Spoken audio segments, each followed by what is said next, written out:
சத்தியத்தை அநேகர் அறியாதபடியினால்தான், சத்தியம் என்னது என்று அவங்களுக்கு ஒரு தெளிவு இல்லாதபடியினால்தான் அவங்க வாழ்க்கையில் ஒரு விடுதலை இல்லாம சத்தியத்தை பற்றி படிக்கிறது, வேதத்தை வாசிக்கலாம். அப்படின்னா தான் வேதத்தை வாசிக்கிறவர்களுக்கு மிகுந்த சமாதானம் உண்டுன்னு சொல்லுது.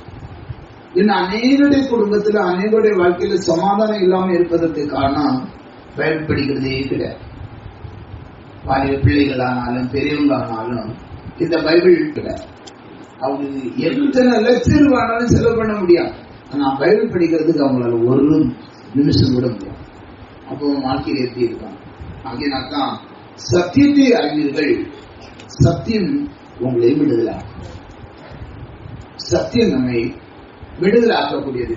அதே போல நான் பார்க்கணும்னு சொன்னா 36வது வசனத்தில் சொல்லப்படுது, குமாரன் விடுவித்தால் நீங்கள் விடுதலாக்க முடியும். ஒன்று சத்தியம், இரண்டாவது ஆண்டவர் தேவன் நம்ம விடுதலாக்கணும்னு அவர் விரும்புறான்னு சொன்னா, நீ எப்படிப்பட்ட பிரச்சனையா இருந்தாலும், எந்த வியாதியா இருந்தாலும், எந்த கஷ்டமா இருந்தாலும், எப்படிப்பட்டதான காரியமானாலும் நமக்கு ரொம்ப சுலபமா விடுதலை, ரொம்ப ஈஸியா விடுதலாகும். அப்போ நம்ம ஆண்டவர் எவ்வளவு நேசிக்கிறோமோ அதை பொறுத்துதான் குமாரன் தேவன் நம்ம விடுதலாக்கும். ஆகையினால் நாம் விடுதலை ஆகணும்னு சொன்னா, வந்து வேதத்தை நல்லா வாசிக்கணும், ஆண்டவரை ரொம்ப நேசிக்கணும், எல்லாத்தையும் காட்டில அதிகமா ஆண்டவரை நேசிக்கணும். அப்ப நமக்கு ஒரு விடுதலை உண்டாகும்.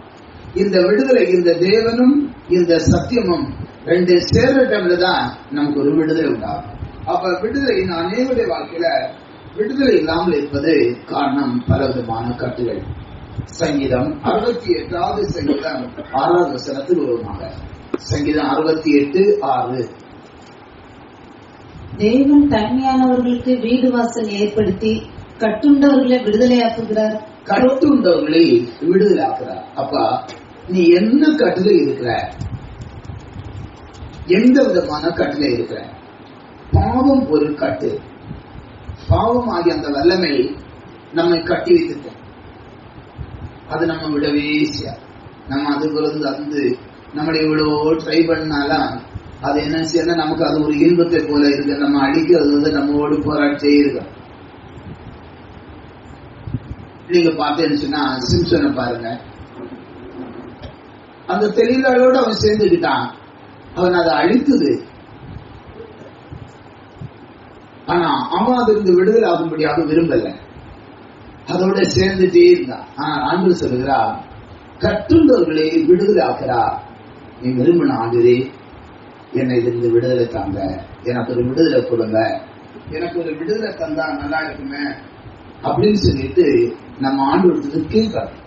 அப்படி உள்ள டைம்ல ஆண்டு நம்மை விடுதலை ஆக்குறார். நியாயவிதிகள் 15வது அதிகாரத்தில் நாம் வருவதான இடையில் 14வது வசனத்தில் சொல்லப்படுகிறது, சிம்சோனை அவனுடைய சரீரம் எல்லாம் கட்டியிருந்தார்கள், ஆனால் தேவன் அவனோடு கூட இருந்தபடியினால் தேவன் அவனை அந்த கட்டிலிருந்து விடுதலை ஆக்கி சரீரம் முழுவதையும் விடுதலை ஆகிறார். அவன் லேகி வரைக்கும் வந்து சேர்ந்த போது பெலிஸ்தர் அவனுக்கு விரோதமாய் ஆரவாரம் பண்ணினார்கள். அப்பொழுது கர்த்தருடைய ஆவி அவன் மேல் பலமாய் இறங்கினதினால் அவன் புயல்களில் கட்டியிருந்த கயிர்கள் நெருப்புப்பட்ட நூல் போலாகி அவன் கட்டுகள் அவன் கைகளை விட்டு அறுந்து போயிற்று. உடனே அவன் ஒரு கழுதையின் பச்சை தாடை எலும்பை கண்டு, பாருங்கள், ஒரு மனிதனுடைய சரீரத்துல இது உங்களை எந்த விதத்துல கட்டிட்டு இருக்கு?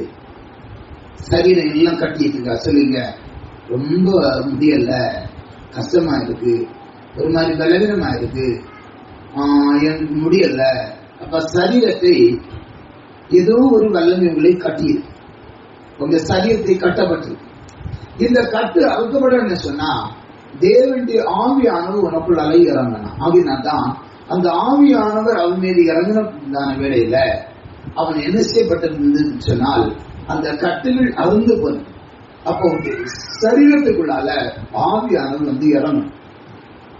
ஏதோ நீ வந்து உட்கார்ந்து எனக்கு முடியல முடியல முடியல அப்படின்னு சொல்லிட்டு இருக்கீங்கள, நல்ல ஆவியானவரே எனக்குள்ள வாங்க, நான் இப்படி ஒரு கட்டப்பட்ட ஒரு சூழ்நிலை இருக்கிறேன். அது மந்திரவாதம் கட்டா இருக்கலாம், பிரிசுனிய கட்டா இருக்கலாம், வியாதியின் கட்டா இருக்கலாம், பலவீனத்தின் ஒரு கட்டா இருக்கலாம், இல்லை சொன்னா சரீரத்தை கட்டும்படியாக பலவிதமான ஆவிகள் முயற்சி பல மனிதர்கள் ஆகினால்தான் இந்த மனிதனை கட்டினார். ஒரு மனிதன் நம்மை கட்ட முடியும், சரீரத்தை கட்டுகிறார். இப்படி பலவிதமான ஆவிகள் நம்மை கட்டுகிறது. ஆகினால்தான் நாம் பார்ப்பேன்னு சொன்னா சகரியாவுடைய நாவு கட்டவிழ்க்கப்பட்டதான வேளையில் அவர் என்ன செய்தான்? தேவனை நன்றாக துதிக்க ஆரம்பித்தார். தேவனை துதிக்கிறதான வேளையில் என்ன செய்ய ஆரம்பித்தது? சிறைச்சாலையில் இருந்ததான பவுலும் சீலாவுடைய சரீரத்தை கட்டியதான அந்த கட்டுகள் அறந்து போனது. அப்ப நம்மை துதிக்க விடாமல், தேவனை மகிமைப்படுத்த விடாமல், தேவனை ஆராதிக்க விடாமல், ஆண்டவரோடு சேர விடாமல் நம்மை பல ஆவிகள் கட்டுகிறது. அதனாலதான் சிலர் நீங்க வந்திருந்தீங்கன்னு சொன்னா பார்த்தா கையங்காலம் அப்படியே அசைக்க மாட்டாங்க, அப்படியே வந்து உட்கார்ந்து போவாங்க. நீ அப்படி இருந்து பிரயோஜனமே கிடையாது.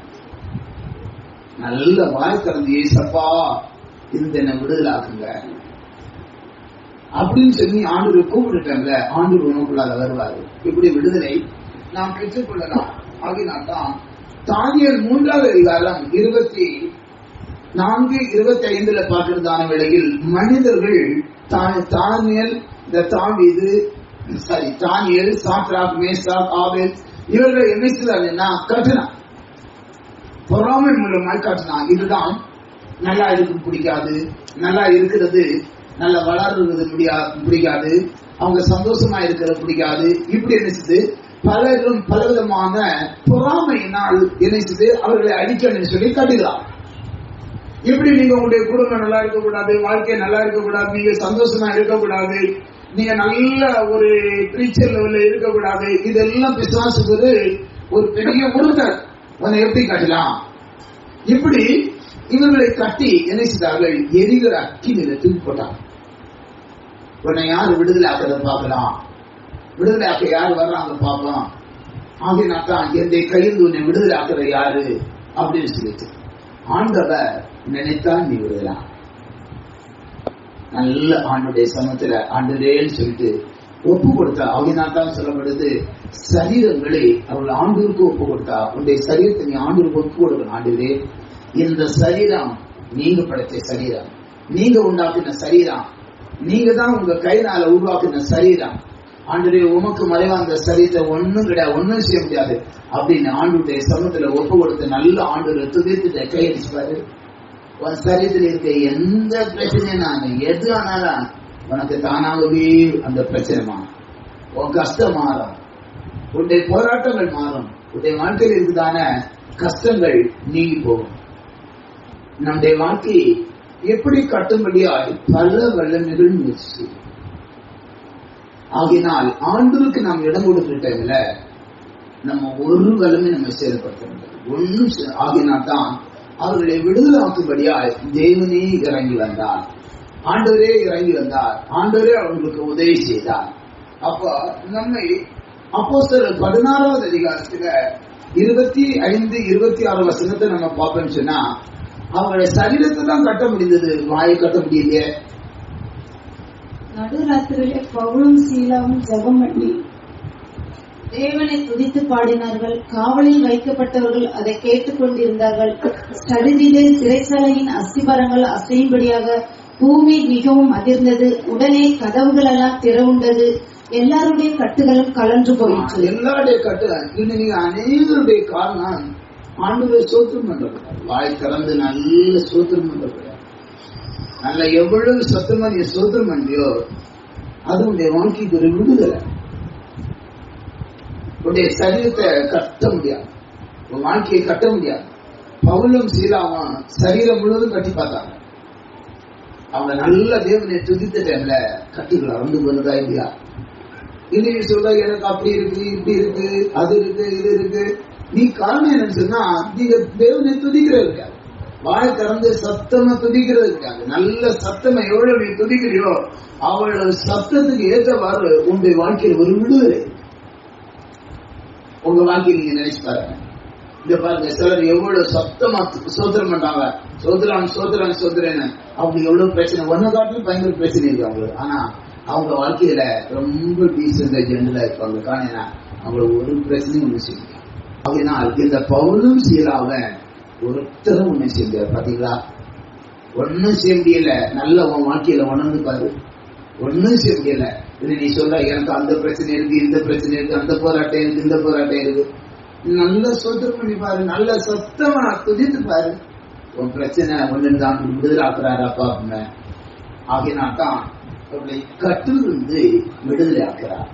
இரண்டாவதாக நாம் பார்த்திருக்கான வேளையில் ஒரு மனிதனை ஆண்டவர் பலவீனத்திலிருந்து விடுதலை ஆக்குறது.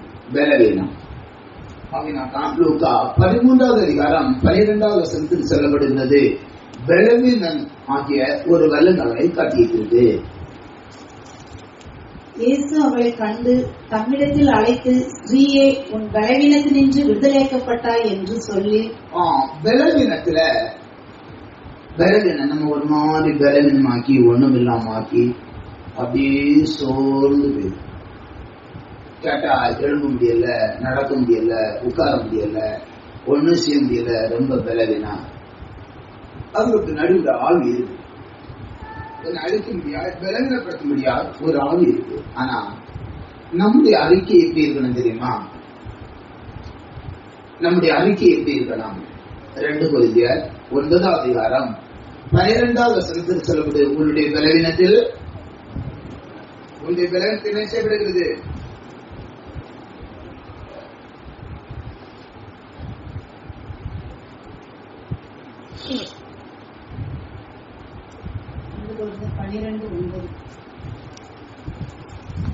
அதற்கு அவர், என் கிருபை உனக்கு போதும், பலவீனத்திலே என் பலன் பூரணமாய் விளங்கும் என்றார். ஆண்டவர் நம்மை பார்த்து சொல்ல முடியாது, உன்னுடைய பலவீனத்துல என்ன போதும். உனக்கு பலவீனமா இருக்கா? ஆண்டவரே என்னால முடியல, எனக்கு உதவி செய்யுங்க, எனக்கு பலன் தாங்க அப்படி நம்ம ஆண்டவர் நோக்கி கூப்பிடணும். அப்படின்னாதான் அவர் நம்முடைய கூப்பிடுதலை கேட்கிறவர். ஆண்டவர் சொல்றார், நீ என்னை நோக்கி கூப்பிடு, நான் உன்னை விடுவிப்பேன். அப்ப பலவீனம் வர டைம்ல, ஆண்டவரே என்னால முடியாத ஒரு சூழ்நிலை நான் இருக்கிறேன், வாங்க. அப்ப ஆண்டவர் நம்மை பலவீனத்திலிருந்து விடுதலை ஆக்கும்படியாய் அவர் நமக்கு தந்தை பலனை தருகிறார். ஆகினால்தான் என்ன சொல்லப்படுது, என் கிருபை உனக்கு போதும், பலவீனத்தில் என் பலன் உனக்கு வருமே. மனித பலன் அல்ல, உன்னுடைய சரீரத்தில் இருக்கிற பலன் அல்ல, நான் உனக்கு ஒரு பலன் வச்சிருக்கிறேன், அந்த பலன் உனக்கு போதுமே அப்படின்னு சொல்றேன். அதனால் நாம் எப்போதெல்லாம் பலவீனம் என்று நமக்கு தெரிகிறதோ அப்ப எல்லாம் கூப்பிடணும், ஆண்டவரே வாங்க. ஆண்டவர் நமக்கு சொல்லிக் கொடுக்கவில்லை, கூப்பிடு நான் வருவேன்னு தான் சொல்றாரு. நீ கூப்பிடு நான் வரமாட்டேன் ஒரு நாள் ஒரு செகண்ட் கூட அவர் சொல்ற, நீ கூப்பிடு நான் வருவேன். அப்பா ஆண்டவர் நோக்கி நீ கூப்பிடணும், ஆண்டவரே நான் ஒரு பலவீனப்பட்டு போயிட்டேன், என்னால முடியல அப்படின்னு சொல்லிட்டு நம்ம ஆண்டவர் நோக்கி கூப்பிடணும். அப்பா தேவன் நமக்கு உதவி செய்தார். ரோமர் 8வது அதிகாரத்துக்கு நாம் வருகிறதான வேளையில் ஆவியானவர் நம்முடைய பலவீனங்களை அறிந்து நமக்கு என்ன செய்யறாரா? நமக்கு உதவி செய்யக்கூடியதா இருக்கிறாரா? ஆகினால்தான் என்ன சொல்லப்படுகிறது, ஆண்டவர் நம்முடைய பலவீனங்களை அவர் அறிந்து, அப்ப நாம் எப்படிப்பட்ட பலவீனங்களா இருந்தாலும் அவர் நமக்கு உதவி செய்வார். நீ எந்த பலவீனமா இருக்கு, எப்படிப்பட்ட பலவீனமா இருக்கு, ஆகினால்தான் நீங்க என்ன செய்ய, அப்படியே ஆவியானவர் தமது பலவீனங்களை நமக்கு உதவி செய்கிறார். இந்த ஆவியானுடைய வேறு என்ன காரணம்னா நமக்கு உதவி செய்யும். நம்ம அப்படி கைவிட்டு நம்ம போவோம் அப்படின்னு ஆவி ஆகுது. அதனாலதான் இந்த நமக்கு காத்திருப்பு கூட்டங்கள் வச்சிருக்க காரணம் என்னன்னா, நம்முடைய பலவீனங்கள் எப்பெல்லாம் வருது, நமக்கு கஷ்டம் வருது, அந்த நேரத்துல எல்லாம் நம்ம பலப்படுத்தி நம்ம வீட்டுக்கு அனுப்பினா, நம்ம பலவீனமா மாற்றி நம்முடைய பலவீனங்களை அகற்றி நம்ம பலப்படுத்தி அனுப்பினா, நமக்கு பலன்கள் அனுப்பலாம். அதுதான் இந்த காத்திருப்பு கூட்டம். அப்ப ஆவியானவர் நமக்கு உதவி செய்கிறார், தேவன் நமக்கு உதவி செய்கிறார். சங்கீதம் 82வது சங்கீதம் 4வது வசனத்துக்கு வருகிறதான வேளையில் அங்கு என்ன சொல்லப்படுது சொன்னால், சங்கீதம் 82வது சங்கீதத்துல ஆண்டவர் நமக்கு என்ன செய்யறாருன்னா, நமக்கு பலன் செய்யும்படியாக ஆண்டவர் என்ன செய்யறாரா, நமக்காக அவர் என்ன செய்கிறார், செய்யக்கூடியதாக 84வது அதிகாரம் 4வது வசனம் ஆகினால்தான் சொல்றார், பலவீனனும் எளியவனை விட்டு துன்மார்க்கன் கையில் அவர்களை தப்பிக்கிறார். அப்ப என்னன்னா பலவீனனையும் எளியவனையும் விடுவித்து துன்மார்க்கனுடைய கையிலிருந்து தப்பிக்கிறார். அப்ப பலவீனன் நம்ம பலவீனப்படுத்துறது யாருன்னு சொன்னா துன்மார்க்கர்கள். இதுதான் மந்திரவாதம், பிலிசூனியம், ஆவிகள், ஏவுதுகள், பல வல்லமைகளை ஏவி விட்டு நம்ம பலவீனப்படுத்த முடியாது நினைக்கிறார். ஆனா இந்த அபிஷேகம் நமக்குள்ள இருக்குன்னு சொன்னா அந்த துன்மார்க்கம் நம்ம தொட மாட்டாங்க. ஆகினால்தான் பலவீனனையும் எளியவனையும் விட்டு தெரிசா துன்மார்க்கனுடைய கையிலிருந்து அவர் தப்பிக்கிறார். அப்ப அங்க துன்மார்க்கம் நம்மை தொடவோ அணுகவோ நம்மை ஒன்னும் செய்ய விடாமல் அதை கையிலிருந்து ஆண்டு நம்மை தப்பித்தே இருப்பார். அவர் விடுதலாக்கிட்டே இருப்பார். அவர் நம்ம ஒன்னும் சேர்த்து அவன் எவ்வளவுதான் சேர்த்து எப்படிதான் சேர்த்த நம்ம கொஞ்சம் பலவீனம் போல இருக்கான். ஆண்டவர் நமக்குள்ளால நல்ல அபிஷேகத்தை ஒப்பு கொடுத்து ஆண்டவரேன்னு சொல்லி நம்ம அபிஷேகத்தை ஒரு பாட்டு பாடி ஒப்பு கொடுக்கிற டைம்ல நம்மிடத்தில் இருந்த பலன் நம்ம ஆகிட்டே நமக்கு ஒரு நல்ல பலன் வரும். அந்த பலன் வர டைம்ல பிசாசு நம்ம பக்கத்துல இருக்கவே முடியாது. அது நமக்குள்ள ஒரு அக்கினி, தேவன் உனக்கு எனக்கு ஒரு அக்கினி சேர்த்து இது ஆண்டவர் நம்மை அந்த எல்லா பலவீனங்கள் சத்துடைய கைகள் துன்மார்க்குடைய கைகள் சத்துடைய கையிலிருந்து நம்மை விடுதலாக்கக்கூடியதான ஒரு பலன் தருகிறார்.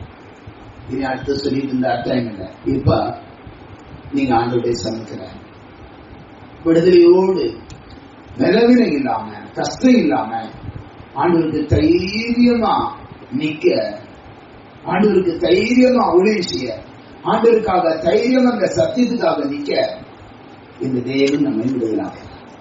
எத்தனை பேர் இதை உணர்ந்த, எத்தனை பேர் இதை விசுவசிக்கிற, எத்தனை பேர் இப்படிப்பட்டதான இந்த பலன் எனக்கு வேணும் என்று விரும்புற, அவங்க மட்டும் கொஞ்ச நேரம் நடக்கும்.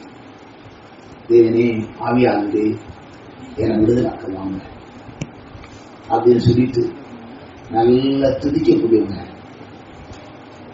நல்ல தேவனை மகிமைப்படுத்தக்கூடியவங்க. அந்த சாத்ராக் மேசாக் ஆபத்தை எந்த மனுஷனும் தொட முடியல. எல்லாரும் வெக்கப்பட்டு இப்ப நாங்க வெக்கப்படுத்து நாங்க விடுதலாக்க முடியாது. தேவன் இறங்கி வரலையா, உன்னை விடுதலாக்க முடியாது. இப்போ ஒரு ஆவியானவர் தேவனை இறங்கி வரணும். உன்னை விடுதலாக்க முடியாது. உன்னை பிரச்சனையிலிருந்து விடுதலாக்க முடியாது. உனக்கு விரோதமா இருக்கிறான சத்துருகையில் உன்னை விடுதலாக்க முடியாது. உன்னை பாவத்தின் வல்லமென்று உன்னை விடுதலாக்க முடியாது. அசுத்த வல்லமென்று உன்னை விடுதலாக்க முடியாது. சத்துருக்கள் நினைத்திருக்கிறான சகல கைகளிலிருந்து உன்னை விடுதலாக்க முடியாது. பாருங்க, அந்த சாத்ராக் மேசாக் ஆபேத்நேகோ ஒரு மனுஷனும் ஒன்ன செய்ய முடியலையே. நீ என்ன செய்ற, மனுஷன் என்ன அப்படி செய்யறான், இப்படி செய்யறான், அது செய்யறான், இது செய்யறான், உன்னை எப்படி செய்ய முடியும்? எப்படி செய்ய முடியும்? ஆண்டோடைய பிள்ளையா இருந்தவனை எப்படி செய்ய முடியும்? நீ தேவனுடைய பிள்ளை, உன்னை ஒப்பு கொடுப்ப. உனக்குன்னு ஒரு தேவன் இருக்கிறார். உன்னை விடுதலாக்கக்கூடிய ஒரு தேவன் இருக்கிறார். உன்னை எல்லா சத்துருன் தலைமைகளை அழிக்கக்கூடியதான ஒரு தேவன் இருக்கிறார். அந்த சத்துருன் கையில் விடுதலாக்கி உனக்கு ஜெயத்தை தருகிற ஒரு தேவன் இருக்கிறார். அந்த சத்துருக்கள் பார்த்து வெட்கப்படலாம். இவங்களுக்கு முன்னாடி ஒன்னும் செய்ய முடியாது, இவங்களை ஒன்ன நஷ்டப்படுத்த முடியாது, இவங்களை ஒன்ன அழிக்க முடியாது, இவர்களை பலவீனப்படுத்த முடியாது, இவர்களை ஒன்று செய்வதற்கு நமக்கு முடியாது. இந்த தேவன் உனக்கு நிறட்டுமே, ஆவியான உனக்கு வரட்டுமே, தேவனுடைய வல்லமை உனக்குள் வரட்டுமே, தேவ ஆவியான உன்னை தேடி வரட்டுமே. உன்னுடைய பலவீனத்தில் உனக்கு பலம் தருகிற ஒரு ஆண்டவர் இருக்கிறார். உன்னை பலப்படுத்துகிற ஒரு ஆண்டவர் இருக்கிறார். ஆவியானவர் உன்னை பலப்படுத்தும்படியாக அவர் அசைவாடி கொண்டிருக்கிறார். ஆவியானவர் உனக்கு உதவி செய்யும்படி அவர் வந்திருக்கிறார். ஆமென்.